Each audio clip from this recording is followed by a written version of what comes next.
Hey everyone, how's it going? And today I'm going to tell you guys how to activate Discover IT Cashback Credit Card.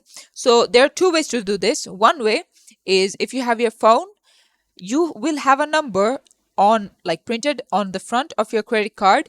You can just call that number and then they'll ask you a few information just to confirm that it's you, and you need to give them all the info and they might activate it. The second way is by their website. So just search for activate Discover IT credit card, which will bring you to a website like this, and you want to click on activate now. From there, as you can see, let's activate your new card.